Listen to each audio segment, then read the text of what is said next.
সূরা ফাতিরের 39 নম্বর আয়াতে বলে দিয়েছেন, আমি মানুষকে তোমাদেরকে এই পৃথিবীতে খালিফা বানিয়েছি, প্রতিনিধি হিসাবে পাঠিয়েছি।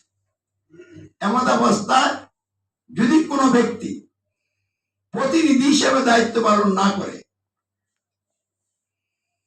এই যে সে প্রতিনিধি হিসেবে দায়িত্ব পালন করলো এর নাম হলো অবাধ্য।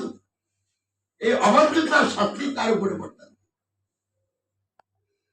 আর এভাবে অবাধ্য ভাবে যারা চলবে তাদের উপরে মহান রবের রাগ খালি বাড়তে থাকবে এবং ক্ষতির মাত্রা বাড়তে থাকবে।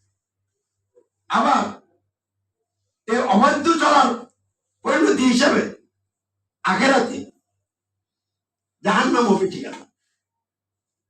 এবং আল কোরআনের বিভিন্ন সূরায় এত সব কথা বলা হয়েছে যে একটা মানুষ হিসাবে জীবনযাপন করতে চায় তাহলে সে কোনোদিন মানুষের সার্বভৌমত্ব মেনে নিতে পারবে না। তা আমি ওইদিকে যাচ্ছি না, আমি এইটুকু কথা বলছি।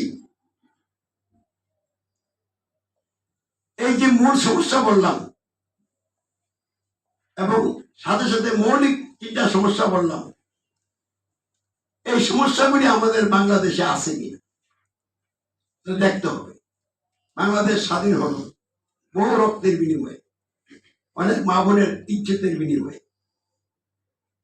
স্বাধীন হওয়ার পর এই বাংলাদেশকে স্বাধীনতার স্থপতি হিসাবে যাকে আমরা স্বীকার করতে হয়, তিনি আল্লাহর আইন বিধানকে সংবিধান হিসেবে গ্রহণ করলেন না, আল কোরআনকে সংবিধান হিসেবে গ্রহণ করলেন না। তার মৌলিক নীতিমালা হিসাবে গণতন্ত্র, সমাজতন্ত্র, বাঙালি জাতীয়তাবাদ, ধর্মনিরপেক্ষতাবাদ, যার নাম মুজিববাদ, এই মতবাদ দিয়ে তার মতো রাষ্ট্রটাকে গঠন করতে যাইয়া তিনি সব দল ভেঙে এক দল বানাইলেন, বাকশাল। যখনই তিনি পুরোপুরি উদ্যোগী হয়ে তার মতবাদকে কায়েম করার জন্য অ্যাগ্রেসিভ হয়ে গেলেন, তখন আল্লাহ রাব্বুল আলামিন তাকে দুনিয়া থেকে এমন ভাবে নিয়ে গেলেন যেটা অত্যন্ত লোমহর্ষক ঘটনা। এটা ছিল শেখ মুজিবের উপরে আল্লাহর রাগ, আযাব এবং গজব। তারপর জিয়াউর রহমান সাহেব ক্ষমতা আসলেন, আইসা তিনি তার মতো করে দেশকে সাজানোর জন্য রাজনৈতিক কৌশল হিসাবে বহুদলীয় গণতন্ত্র এনে স্বাধীনতার বিরুদ্ধে যারা ছিল তাদেরকেও রাজনীতি করার সুযোগ দিলেন। কারণ আওয়ামী লীগের সাথে তাদেরকে লাগাই দিতে পারলে ওনার রাষ্ট্র চালাইতে সুবিধা হবে।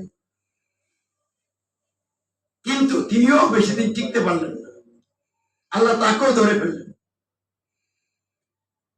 তারপরে